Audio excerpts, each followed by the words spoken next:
제14과 마지막 호소. 요한계시록 14장. 주제절. 성도들의 인내가 여기 있나니 그들은 하나님의 계명과 예수에 대한 믿음을 지키는 자니라. 계시록 14장 12절 말씀. 시작하는 말. 우리가 사는 지구는 77억의 승객을 싣고 초속 29km라는 어마어마한 속도로 달리고 있는 비행기나 마찬가지다. 식량은 지구 거민이 겨우 26일 동안 버틸 수 있다. 그러나 핵무기는 한 사람당 15톤씩 배당이 될 만큼 많이 보유하고 있다. 문제는 방향 계기가 고장이 나서 우리가 지금 어디를 향하여 날아가고 있는지를 아무도 모른다는 것이다. 요한계시록은 우리가 가야 할 방향을 알려주는 나침판이다. 우리의 목적지를 알려주고 착륙 지점을 가르쳐주는 관제탑이다. 그런데 관제탑에서 나오는 음성이 비행기의 폭발 위험을 알려주면서 비행기에서 즉각 탈출하라고 호소한다면 우리는 어떻게 해야 하는가? 14장에 나오는 세 천사의 기별은 그런 경고와 호소를 담고 있다. 참고, 요한계시록 14장은 요한계시록의 구조에서 가장 중심에 있으며 따라서 가장 중요한 주제다. 그러므로 요한계시록의 전반부를 결론짓고 후반부가 시작되는 중심되는 장이며 대쟁투의 절정이다. 14장은 멸망하는 세상을 향한 하나님의 마지막 호소다. 14장 이후부터는 7재앙과 더불어 모든 악한 세력에 대한 멸망이 시작되기 때문이다. 요한계시록 14장은 크게 세 부분으로 나뉘어진다. 첫째 부분은 모든 시련을 이기고 살아서 구원받을 성도를 상징하는 14만 4천 명이 하늘에 있는 시온산, 즉 하나님의 보좌 앞에서 새 노래를 부르는 장면이다. 두 번째 부분에서는 멸망할 이 세상을 향한 하나님의 마지막 호소, 즉 새 천사의 기별이 소개되고 있다. 세 번째 부분은 예수님의 재림과 심판의 모습이 기록되어 있다. 14만 4천 명의 등장과 자격. 1. 14만 4천 명은 어디에 있었는가?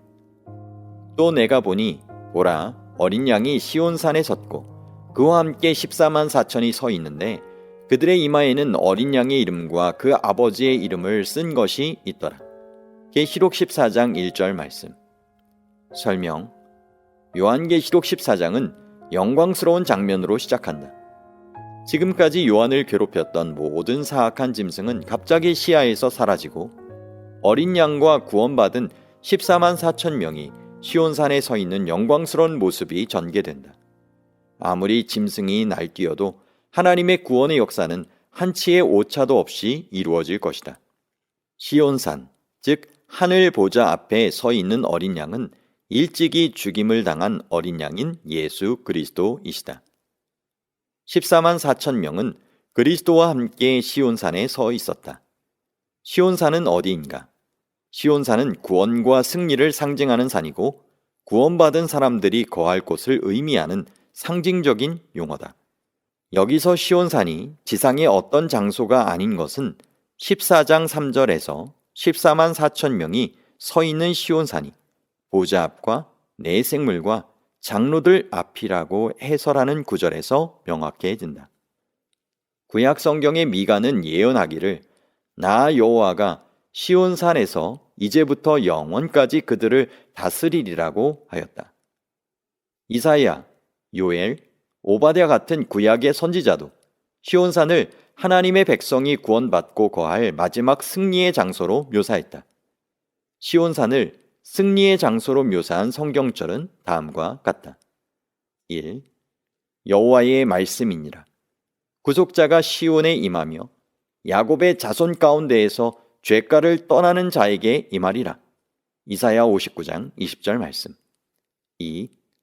누구든지 여호와의 이름을 부르는 자는 구원을 얻으리니 이는 나 여호와의 말대로 시온산과 예루살렘에서 피할 자가 있을 것이며 남은 자 중에 나 여호와의 부름을 받을 자가 있을 것임이니라.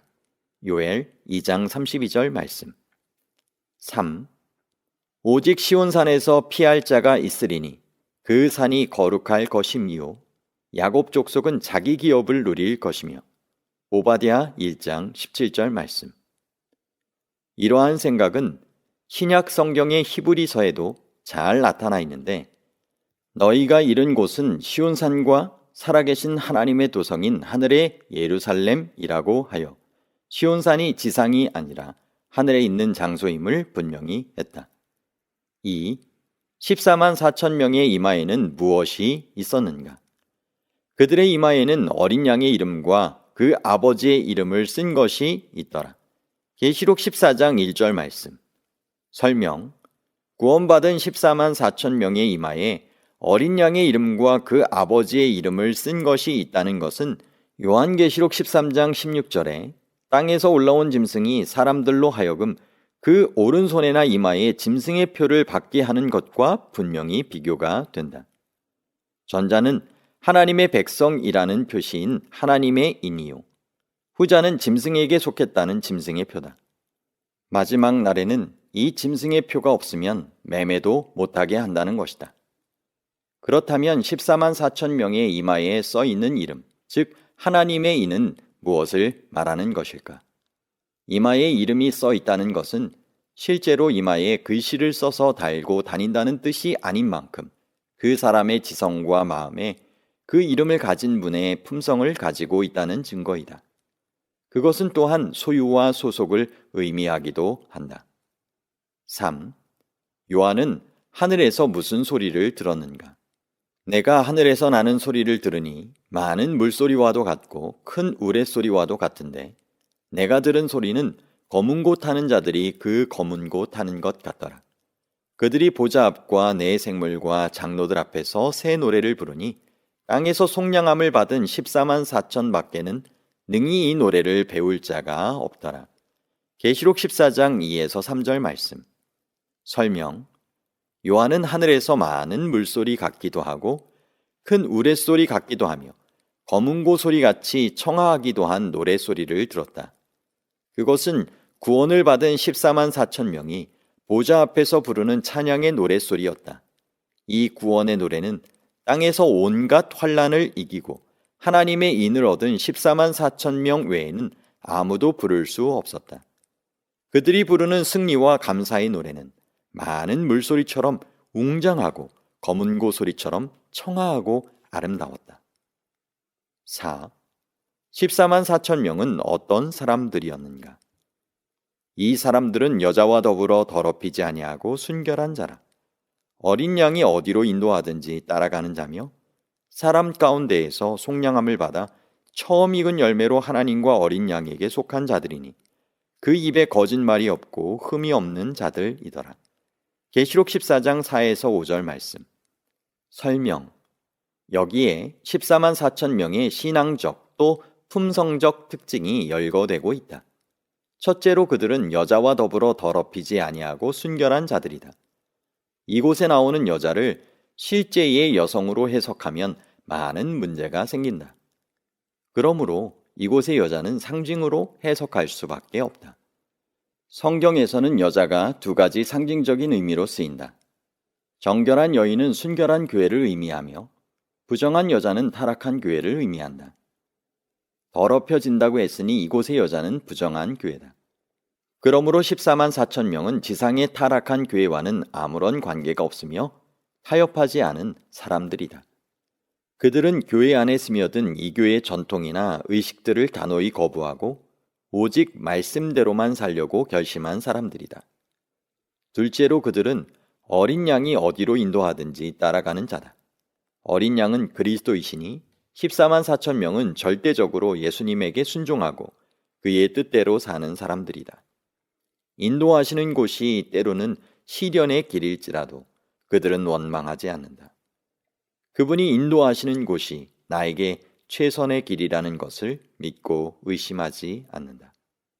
셋째로 사람 가운데에서 속량함을 받아 처음 익은 열매로 하나님과 어린 양에게 속한 자들이다. 그들은 하나님과 어린 양에게 바쳐진 처음 익은 열매다. 처음 익은 열매란 무슨 뜻인가? 예레미야는 이스라엘이 하나님의 처음 익은 열매가 되었다고 말한다. 그리고 그 열매를 해치는 자는 다 벌을 받고 재앙을 만날 것이라고 선언한다. 야고보는 그가 그 피조물 중에 우리로 한 첫 열매가 되게 하시려고 하나님께서 진리의 말씀으로 우리를 낳으셨다고 말한다. 그와 같이 14만 4천 명도 종말 시대에 여러 가지 환난을 겪고 결실해서 하늘 창고에 들여지게 된다는 의미에서 하나님의 첫 열매라고 부를 만하다.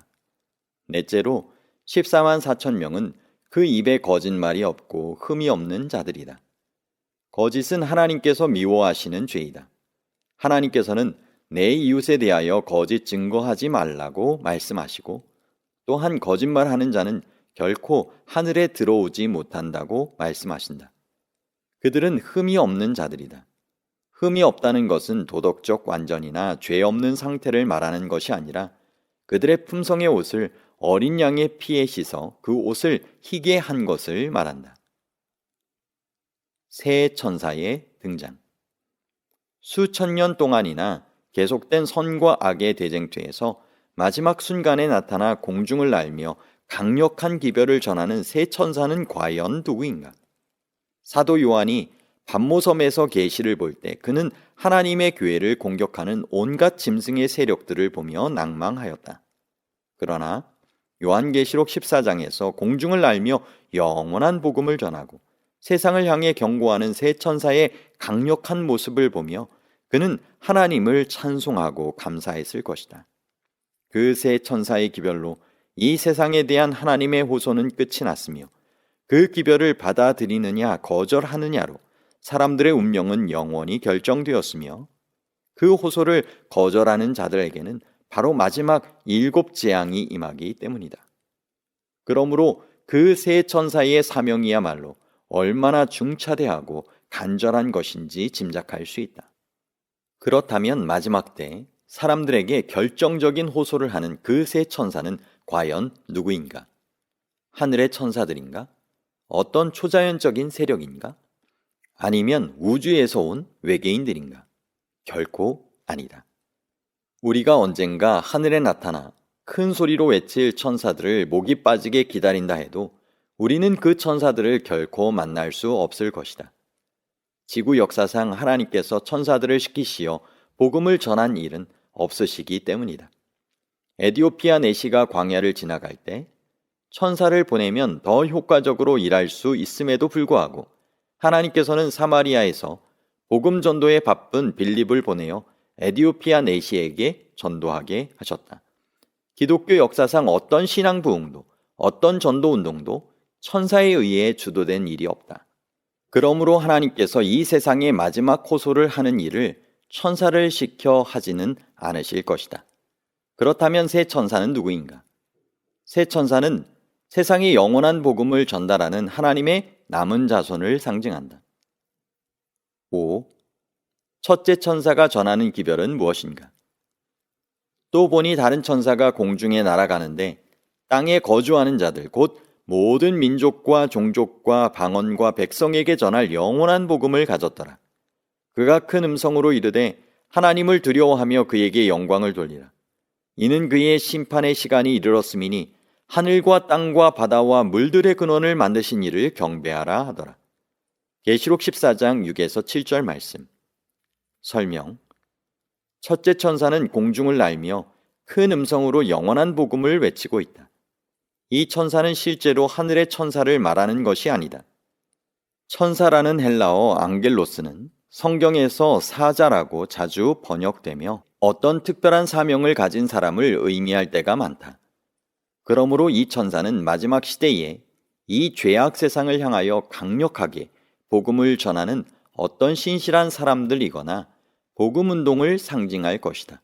하나님은 천사를 통해서 복음을 전하지는 않기 때문이다. 공중을 난다는 것은 이 복음이 급속도로 전파될 것을 의미하며 모든 민족과 종족과 백성에게 큰 음성으로 외친다는 것은 이 운동이 전 세계적으로 영향을 미칠 것을 상징하고 있다. 새 천사가 복음을 전하는 마지막 시대에 하나님의 남은 백성을 대표하는 상징이라면 그 새 천사가 전하는 기별이란 과연 무엇인가? 그것은 영원한 복음이다.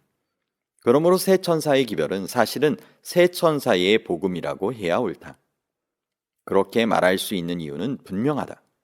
성경은 공중에 날아가는 천사가 땅에 거주하는 자들, 곧 모든 민족과 종족과 방언과 백성에게 전할 영원한 복음을 가지고 있다고 단순하고도 확실하게 기록하고 있기 때문이다. 그리고 영원한 복음의 내용은 하늘과 땅과 바다와 물들의 근원을 만드신 하나님을 경배하라는 기별이다.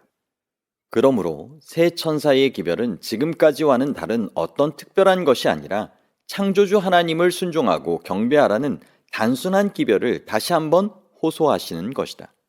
이것은 마지막 때 하나님을 경배하는 문제가 최대의 쟁점이 될 것을 말해주고 있다. 하늘과 땅과 바다와 물들의 근원을 만드신 하나님을 경배하라는 첫째 천사의 기별은 두 가지 중요한 의미를 내포하고 있다.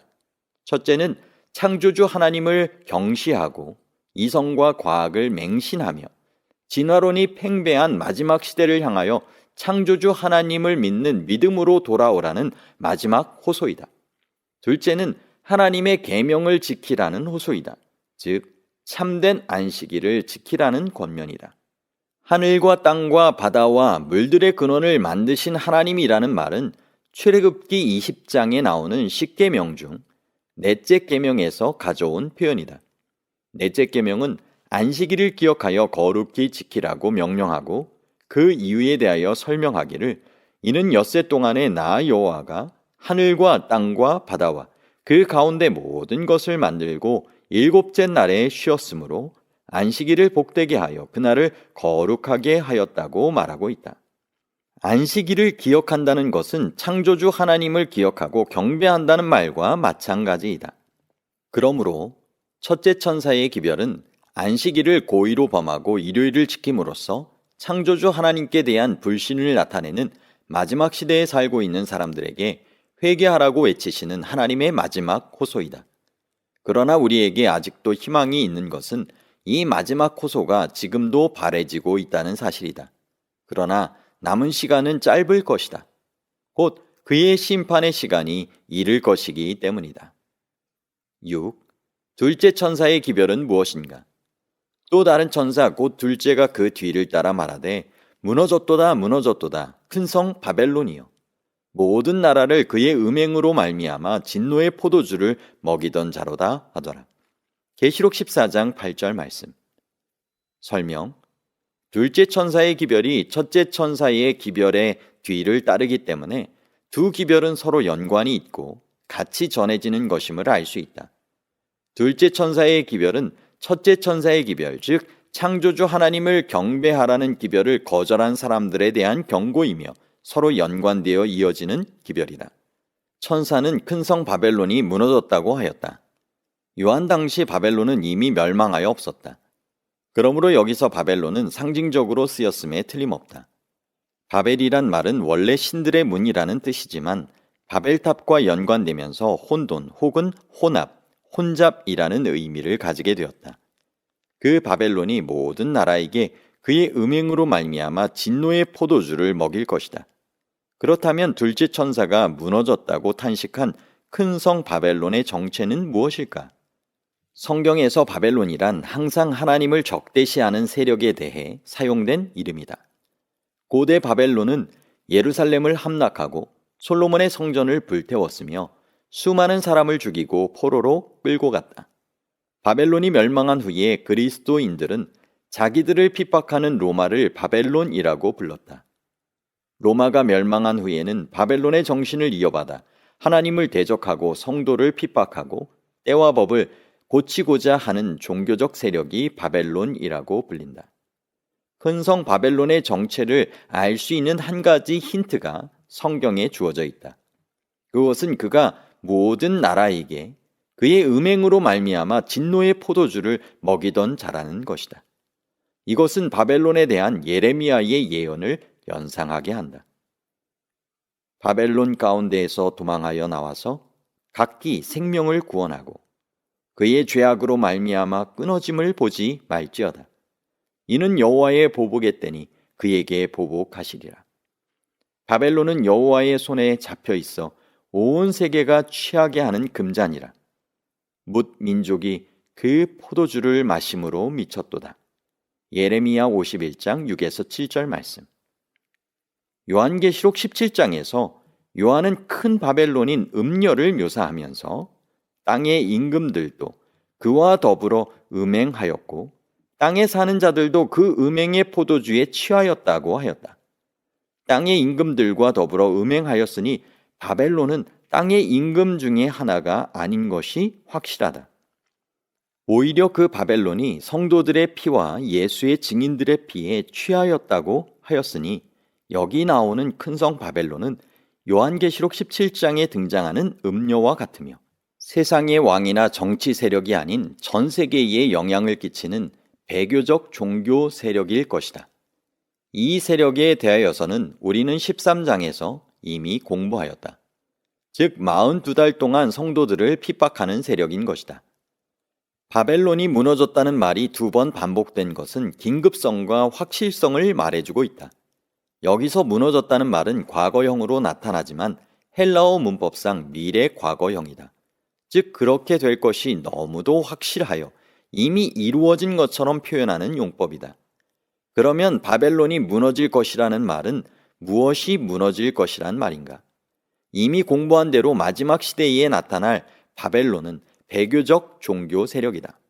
그러므로 바벨론이 무너진다는 말은 첫째로 하나님을 떠나게 만들었던 거짓 교리와 거짓 예배가 무너질 것이라는 말이다. 둘째로 전 세계를 움직이던 그 세력이 힘을 잃고 무너질 것이라는 말이다. 그는 세상의 권력들과 손을 잡고 하나님께 불순종하는 진노의 포도주를 함께 마시던 자였다. 그러나 모든 것이 마침내 무너질 것이다.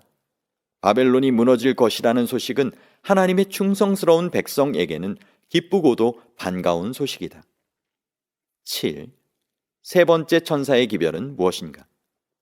또 다른 천사 곧 셋째가 그 뒤를 따라 큰 음성으로 이르되 만일 누구든지 짐승과 그의 우상에게 경배하고 이마에나 손에 표를 받으면 그도 하나님의 진노의 포도주를 마시리니 그 진노의 잔에 섞인 것이 없이 부은 포도주라.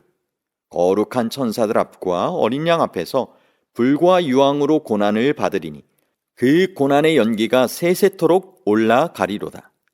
짐승과 그의 우상에게 경배하고 그의 이름표를 받는 자는 누구든지 밤낮 쉼을 얻지 못하리라 하더라. 성도들의 인내가 여기 있나니 그들은 하나님의 계명과 예수에 대한 믿음을 지키는 자니라. 계시록 14장 9에서 12절 말씀. 설명. 셋째 천사가 둘째 천사의 뒤를 따라 큰 음성으로 외쳤다는 것은 셋째 천사의 기별도 둘째 천사의 기별과 연관되어 있다는 것을 의미한다. 세 천사의 기별은 연속하여 진행되는 기별이기 때문에 삼중 기별이라고도 한다. 셋째 천사의 기별은 무너질 바벨론에서 나오라는 기별을 거절하는 모든 사람에게 임할 심판을 묘사하고 있다. 계속하여 짐승과 그의 우상에게 속해 있으면 마침내 짐승의 표를 받게 되고 진노의 포도주를 마시게 된다. 그러고는 무서운 유황불의 심판을 받게 된다는 것이다. 짐승의 표란 무엇인가? 성경은 그 표를 이마에나 손에 받는다고 하였다. 이마는 지성을 나타내고 손은 행동을 뜻한다. 그러니 그들의 사고방식과 행동이 짐승에게 매여 있고 짐승의 뜻을 따라 행한다면 짐승의 표를 받는 것이다. 이미 13장에서 연구한 바와 같이 상당수의 요한계시록 연구자는 짐승의 표를 일요일 준수와 동일시하고 있다. 하나님의 인과 반대되는 개념으로 그렇게 생각하는 것이다. 최후의 영적 대쟁투가 하나님의 율법을 순종하느냐 하지 않느냐에 초점이 맞추어진다면 안식일 준수를 고의로 거부하고 일요일을 준수하는 것이야말로 짐승의 핵심 주장이며 짐승의 대표적인 트레이드 마크가 될 것이기 때문이다. 8. 성도들의 특징은 무엇인가? 성도들의 인내가 여기 있나니 그들은 하나님의 계명과 예수에 대한 믿음을 지키는 자니라. 계시록 14장 12절 말씀. 설명. 이 무서운 대쟁투의 막바지에 하나님의 진실된 성도들이 당하는 고통은 극심한 것이기 때문에 그들에게 절실히 필요되는 것은 인내이다. 대쟁투의 초점이 하나님의 율법에 대한 것이기 때문에 그들은 하나님의 계명을 충성스럽게 지키는 사람들이다. 예수에 대한 믿음이란 헬라어 구문론의 목적의 소유격으로 해석하여 예수를 믿는 믿음으로 해석해야 한다. 다시 말하면 마지막 시대의 성도들은 믿음으로 구원받은 것을 확신하는 동시에 계명을 지키는 것에도 확실한 사람들인 것이다. 성경은 나더러 주여 주여 하는 자마다 다 천국에 들어갈 것이 아니요 다만 하늘에 계신 내 아버지의 뜻대로 행하는 자라야 들어가리라고 말씀하시며 너희가 나를 사랑하면 나의 계명을 지키리라고 기록하였다. 그러므로 이 마지막 시대에 살고 있는 우리는 어떻게 사는 것이 하나님의 뜻대로 행하는 것이며 계명을 지키는 삶인지 깊이 생각해 보아야 한다. 9. 마지막 시대에 충성스럽게 살다가 죽는 사람은 왜 복이 있는가? 또 내가 들으니 하늘에서 음성이 나서 이르되 기록하라. 지금 이후로 주 안에서 죽는 자들은 복이 있도다 하시매 성령이 이르시되 그러하다. 그들이 수고를 그치고 쉬리니 이는 그들의 행한 일이 따름이라 하시더라. 계시록 14장 13절 말씀. 설명. 죽는 자들이 복이 있다고 하지 않고 오직 주 안에서 죽는 자들이 복이 있다고 하였다. 이것은 요한계시록의 7복 중 하나이다. 마지막 시대에 주 안에서 죽는 자들은 왜 복이 있는가? 첫째는 마지막 시대에 무서운 환난과 핍박이 성도들에게 몰려올 것인데 그것을 당하지 않고 주 안에서 쉴 수가 있기 때문이다. 성도들의 쉼은 악인들이 밤낮 쉼을 얻지 못하는 것과 대조된다. 선지자 이사야는 내 백성아 갈지어다. 내 밀실에 들어가서 내 문을 닫고 분노가 지나기까지 잠깐 숨을 쥐어다. 보라, 여호와께서 그의 처소에서 나오사 땅의 거민의 죄악을 벌하실 것이라고 하였다. 둘째는 성도들에게는 저희가 살아있을 때에 행한 것에 대한 상급이 영원히 보장되어 있기 때문이다. 세상을 추수함. 요한계시록 14장 14에서 20절까지는 그리스도의 재림과 심판의 장면이다. 의인의 심판은 익은 곡식을 거두는 것으로 표상되고 악인의 심판은 익은 포도송이를 거두는 것으로 상징되었다. 10. 첫 번째 천사가 구름 위에 앉으신 이에게 무엇을 요청하였는가? 또 내가 보니 흰 구름이 있고 구름 위에 인자와 같은 이가 앉으셨는데 그 머리에는 금면류관이 있고 그 손에는 예리한 낫을 가졌더라. 또 다른 천사가 성전으로부터 나와 구름 위에 앉은 이를 향하여 큰 음성으로 외쳐 이르되 당신의 낫을 휘둘러 거두소서. 땅의 곡식이 다 익어 거둘 때가 이르렀음이니이다 하니 구름 위에 앉으신 이가 낫을 땅에 휘두르매 땅의 곡식이 거두어지니라. 계시록 14장 14에서 16절 말씀. 설명. 죄악 세상을 향한 하나님의 마지막 호소인 새 천사의 기별이 끝난 후 드디어 세상의 종말이 오고 추수가 시작된다. 요한계시록 14장 15절 이후에 나타나는 새 천사들의 사명은 영원한 복음을 전하는 새 천사와는 달리 인자가 하늘 성전에서 제사장 봉사를 마치고 흰 구름 위에 앉아 이제 막 지상에 재림하려 할 때에 시작된다. 구름 위에 앉은 인자와 같은 이, 즉 인자는 언제나 그리스도를 묘사하는 데 쓰였다. 그가 금면류관을 가졌다는 것은 그리스도의 영원한 승리를 의미한다. 또 다른 천사가 성전으로부터 나왔다는 것은 성전 봉사가 이제 끝났다는 것을 의미한다. 그는 그리스도를 향하여 낫을 휘둘러 익은 곡식을 거둘 것을 간청한다.